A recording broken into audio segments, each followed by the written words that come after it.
Supremely beautiful souls. Today I want to share with you our insights with Andre about channeling, meditation, yoga, tai chi, and all kind of spiritual practices. What is our insight on how beneficial they are for us? Are they good for us whatsoever? And the first thing I want to say is that it is really very individual on what each one of us needs in their evolution, what experiences the soul has projected that is needed here on earth, and to a very big extent what we will vibe with, what we will be going with depends very much on exactly this. If we go back in time, for example, we will see how yoga has transformed. They say Kundalini yoga is the mother of yoga, and until recently actually it was not even known to the Western world. It was kept in secret. And most of the people knew a type of yoga that was not with the time of creation, like it was a totally different thing. However, all these transformations of yoga and other spiritual practices, because yoga is just an example, this has happened with other practices like qigong and different types of meditation, etc., etc. And this has been changing for one very big reason. All these changes are actually reflecting the needs of humanity overall. So different during times, humanity needs different things, has been needing, and it continues to need different things.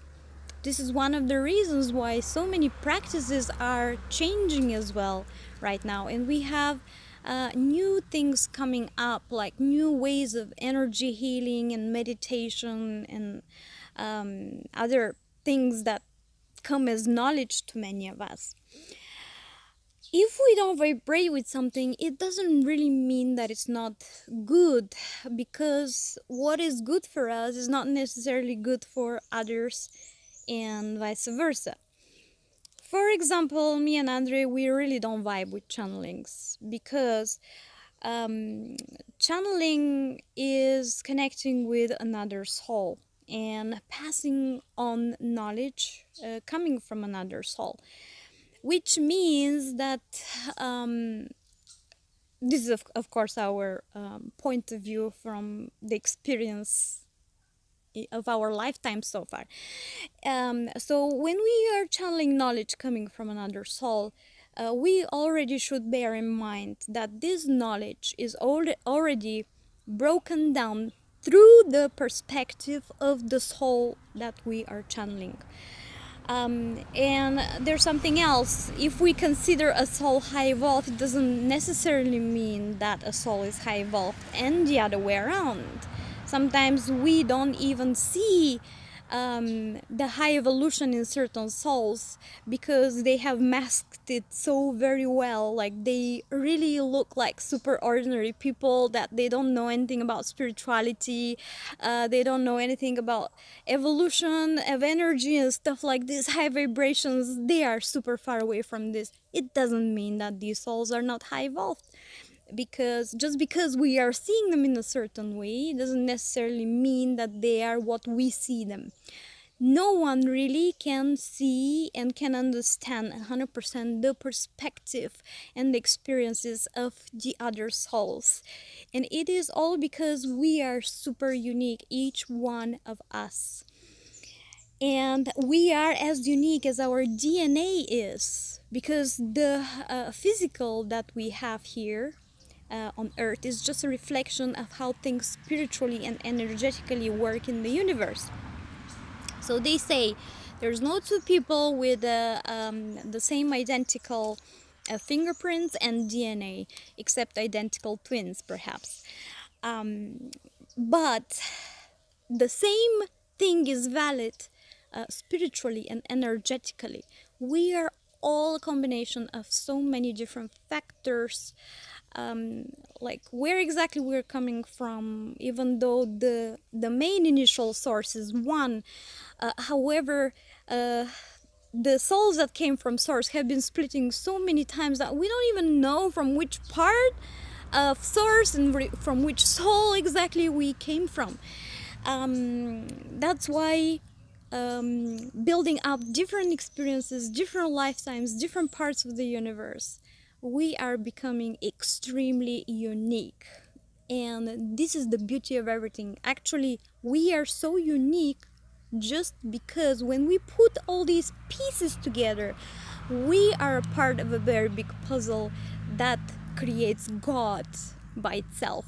So, only in allowing others to be themselves, to express their uniqueness, we are allowing God within to speak. The same is with any type of spiritual practices. Whatever attracts us, it is good for us. And it doesn't matter what others say about it, if it's good or bad. This is their own point of view, this is their own experience. But it doesn't mean that it is your point of view and your experience. If your soul needs something specific, don't hesitate. Just go for it. Follow your heart. Follow your soul, because they are the true teachers within you. And this is the true expression of the divine within you.